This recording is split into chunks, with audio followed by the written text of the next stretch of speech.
there's one player, a lot of players actually in the headlines this week, but one player in particular who will definitely understand the emojis being chucked in his direction, Bruno Fernandes.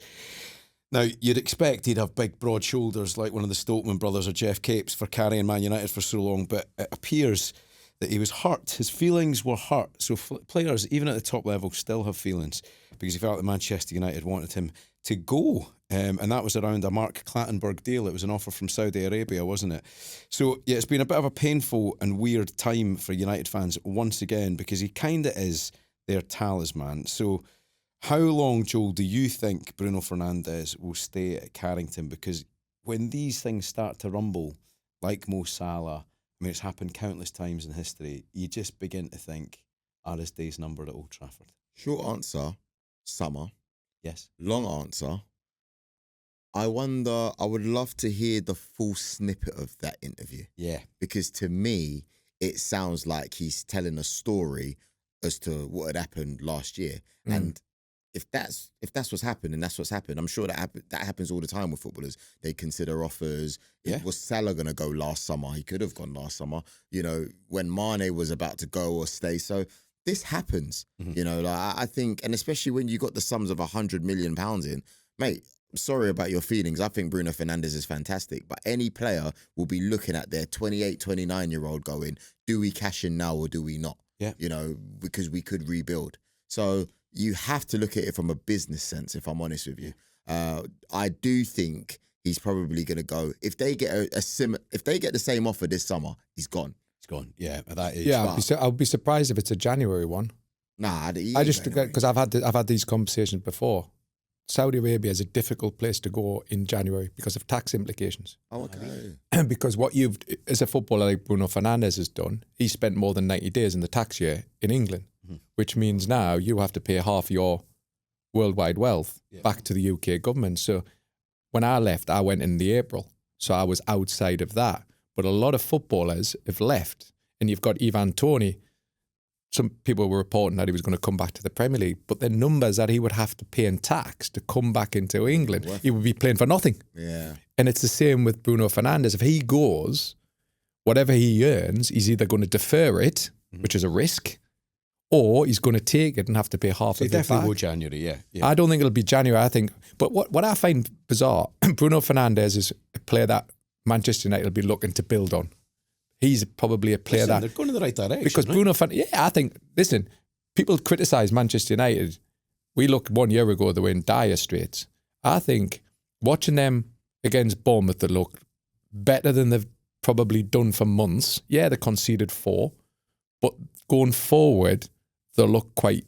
Yeah. They look better Potent, going didn't they? forward. They look- But I think as a club, Yeah, but they've got to start somewhere, Joel. You can't. That club has been riddled for years, hasn't it? And nobody's got a hold of that club or the dressing room and said, "Look, I'm going to sort it out." I had time to sort it out and go. I'm getting rid of all this. I'm going to restart and rebuild. We all knew the last couple of years the transfer policy was flawed. They bought in some big players on big money and failed. But what I like about this club now, they brought in some quality players in the summer, and now that I can start to see some development. And I watched that Bournemouth game and I wasn't mega impressed, but actually I thought, you know what? For the first time I saw Man United. There's a bit of personality, I wasn't it? was a bit impressed, if I'm to be really honest with you. But Not because you're an Arsenal fan watching good football. nah, I just wasn't. I think you're right when it comes to the players. They've bought players that actually want to play for the badge. And you made a great point. Like someone like Mbeumo, of course, he's going to get paid more at United, but he actually wants to play for them. Yeah. Cunha wants to play for them. De Ligt has been bounced around in different clubs. He wants to play football. You know, Dorgu wants to prove himself. So I think that's definitely the difference. But I wonder, are they better now than they were in Erik ten Hag's first year at United? Good question. I think that's the main thing, because I don't think they are personally, Mark, right? But I reckon it then puts you in a stage where they didn't do well in his second year or third year, whatever it was. But then I just also think this manager has set them back more than people want to admit. Where I think he's got it right, that he won't get the credit for, is the wages, getting players out. I think he's done a fantastic job there, and I think they've it's the beginning of something. Yeah. But on the pitch, I still feel like the league table has done them a massive favour, and it's so congested, they might as well be 15th. Like, but they've had some good results. They went down to Crystal Palace, picked up. I'm not saying everything's solved at Manchester United. Yeah. I'm not saying that. What I'm saying is that I see some light. For the first time, I've seen some light at Manchester United. Even You think, though you know what? Kobe I can Mainoo's see. an issue. There's We know he's still HR problems. We're not just that. If you look at I always look at a team of a spine. You start from your goalkeeper, your centre half, you hold midfielder through, and your striker. Okay, they're still missing the odd bits. Yeah. But they've now sorted the goalkeeper out. I think that goalkeeper now is all right, to be fair. is good. They found a goalkeeper. The Lit's coming. They've got in your. Is it your Euro? Yeah. So they're starting to. I can start to see a foundation. Yeah. What Manchester United have got to do is rebuild and start putting the bricks on the foundations. You know, because for years Manchester United tried to put the bricks on the house without the foundations, and it just collapsed every time, didn't it? They were just buying players and never had any vision. You look at all the other clubs, your Brightons, your Brentfords, all of these have vision. Manchester United didn't seem, in my opinion, to have that vision. You're right there. And I believe for the first time, they're starting to get it right. Now I just hope, and probably in a 6 month I might be proven wrong, but I just hope that they give the coach time, because giving him time and giving him the tools to do it, and what he's tried to do to get rid of the bomb squad, which he's done, allowing him to build this, and I think Manchester United will see the rewards. Over the years, they've just got rid of manager after manager after manager after spending a lot of money. And Doesn't necessarily think they were wrong. They were wrong though. They were wrong in those instances. Let's go back to Fernandes just for a second, all right? Yeah. This is what he said, right, to give it the full context. So it was Canal 11 in Portugal, and he said, from Manchester United, I felt it was, if you go, it's not so bad for us. It hurts me a bit. More than hurting me, it makes me sad. I'm a player that no one can criticise. I'm always available. I always give my best. I could have left in the transfer window. I would have earned much, much more money. I would have won many trophies this season, but I decided not to go. Not only for family reasons, but because I genuinely love the club. Mm-hmm. And by the way, we're talking about, I think it was Al Hilal, wasn't it? A fee of £100 million. That's wild money, and £700,000 a week in wages. Is that tax-free, Mark? Tax-free it is. So that's tax-free. That's your money a week. Yeah. 700. It's life-changing, isn't it? I mean, I'm saying life-changing, just not for puts him, another couple of zeros in their bank accounts. Yeah, I mean, it's generational wealth. Generation life. Yeah, it is. Generational wealth, that. It's generational wealth. So bringing it back to Fernandes there, he picking up on some of the things he said, Joe, right? He said, I can't be criticised. I can't be criticised, I think it was the quote, wasn't it? Yeah, no one can criticise. I don't know. Could you criticise him? I mean, he has turned up. Overall, you can't. You can't. No, when you can't. When you look at the state that Manchester United have been in, if you want to talk about, I was very critical of him when they had lost to Liverpool a few seasons ago, and it was like 3-0 and he was throwing his hands around. But every player is going to have those moments where you go, I don't really like that. I don't really like that. You could do better here. You could do better there. But sometimes you have to stop and look at it from a holistic point of view. And what he's done for that football club, where without him, it's probably worth £100 million to not sell him, because who knows where they would be without. They could have honestly been relegated last season if it wasn't for him. Yeah. You know, what's that going to cost Manchester United? Probably more than £100 million. Exactly. So, you know. And the stats don't lie. You know, he's done brilliantly for them, hasn't he? Yeah. 5 goals, 7 assists this season. Their second top goal scorer, top in assists. So, you know, he is delivering this month. What I'm interested in, Mark, is why say it now? Because that offer was in October. It was a while ago. Does that tell you he's agitating? Or his agent's agitating. Do you think that's one or the other? Is he looking for a move? But there's only one move he can do, isn't there? Yeah. I don't think. I think footballers at that age isn't going to go to Barcelona, Real Madrid. So he's got to go for an upgrade. Yeah. And he's not going to get an upgrade in Europe. Yeah. Is this his last World Cup? 100%.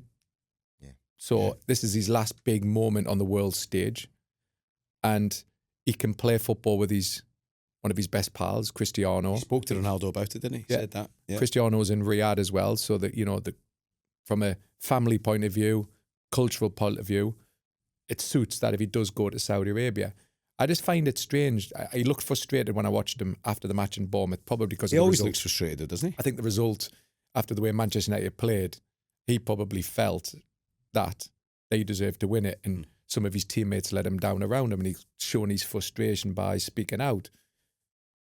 Is he trying to force a move? I don't believe he's trying to force a move by the words. I just think this is another frustration where he's just upset that the club's not moving forward the way he wants them to move forward. I think Bruno Fernandes wants to play in Champions League at the highest level. And at the moment, Manchester United aren't giving him that. Yeah, no. It's interesting, isn't it? Joel, again, you know, when you look at what he said, right? He said the club wanted me to leave. I told the directors that I think they didn't have the courage to make the decision. But the club deny that, which is it's interesting. So somebody's not telling the truth. No, I think he's telling the truth. Yeah. I think it's a serious decision. It's exactly what I just said a few minutes ago. Do you sell him and then risk, completely failing? Look, in the summer, they were linked with Beya, right? Yeah. Everyone was like, oh, he's the one. He hasn't had a great season. And you're going, we would have sold Bruno, probably spent almost 100 million on him, and you wouldn't have got an upgrade. Very risky. Keep that. That's a good 100%. point, isn't it? Because I think he's had the most assists out of all players in the Premier League this season, Fernandes. So He's a proven Premier League player. he is, isn't he? He's Year in, year out, his stats don't lie. Class, way isn't he? better than what I thought. And- I used to say that Odegaard was better than him, but now No. I believe I used to. I'll be really honest with you. Oh. I used to, and he's I get it wrong often, right? And I'll tell you when I get it wrong. I'll tell you what, I'm going to come and repeat that And one day. I was again wrong on that one, and I'm so glad. I'm not so glad because I do believe that if we had him in our team, we would have won the league in the last 2-3 years. You know what I like about him more than ever? I love him how he just gets the game by the scruff of the neck and drives the team forward. Ronaldo years ago used to do the same thing. Yeah. There's not many players Keane did it. do that Roy Keane anymore. did it. And Keane did it, Keane but did there's it, not many 100%. modern day players now get the game by the scruff of the neck and Arsenal drive it have one? forward. Saka's the closest one. Yeah, Saka. And he hasn't had a great season numbers wise this Did season. Declan do it? Yeah, Declan does. He does, Yeah, he's Declan got does. that, I think hasn't it's not. Did it at West if you Ham. take away There's not many, is there? if you take away the Real Madrid goals, I mean, obviously they were outliers because he actually scored there, but really and truly, he does it with his performances. Yeah. He does it like he's the example on the pitch. I feel like Jared Bowen can do it. He's the one player at West Ham that can lift the team. Yeah. Just one player. Yeah. But you're right, it's rare, isn't it, that you get somebody that can do that. He's done that season on season. That's why that's why players like him, whatever Manchester United decided, yes or no, they can't afford to lose a player of that quality. And you know what I've always seen with Man United? Man United have never been a selling club unless they've wanted to sell them. Yeah. They've never sold the best players while they're in there. I would say prime. Unless it was Jap Stam who'd crossed the line. Yeah, but that's different, isn't That it? was the disciplinary thing, wasn't it? It's like, Him, nobody's bigger than the Bex, club. these Beckham. are these are outliers. There's a thing here, right, about United and their development cycle, if you can call it that, Joe.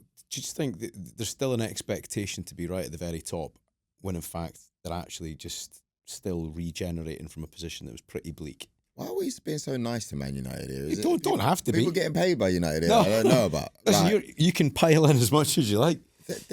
They're where we deserve to be. Crap position, man. And when I say crap position, it's hard for me to judge the league table because, like I said, if you look at the league table we're at about now, you could win a game and then you've gone from 9th to 4th. Like, it's ridiculous at the moment. But I just don't think they're in a good place at all. I think this Amarim's been here for a year, and yes, we could say he needs time, and Mikel needed time. But see, with Mikel, you could see an identity. Well, that's what I was going to say to you, Joe. Right? Arsenal are developing a real personality. There's a club song. There's a DNA. Look at Sunderland the other day. I feel like there's an identity building around the club. Newcastle have it. It's a bit wobbly at the moment, I think. But for me, United are removing, almost in a sort of business-like Jim Ratcliffe asset stripping, soul stripping operation. That's taking the heart out of a club, and I don't think you can undervalue the importance of that. And Arsenal are a great example of that because they seem to be getting it right.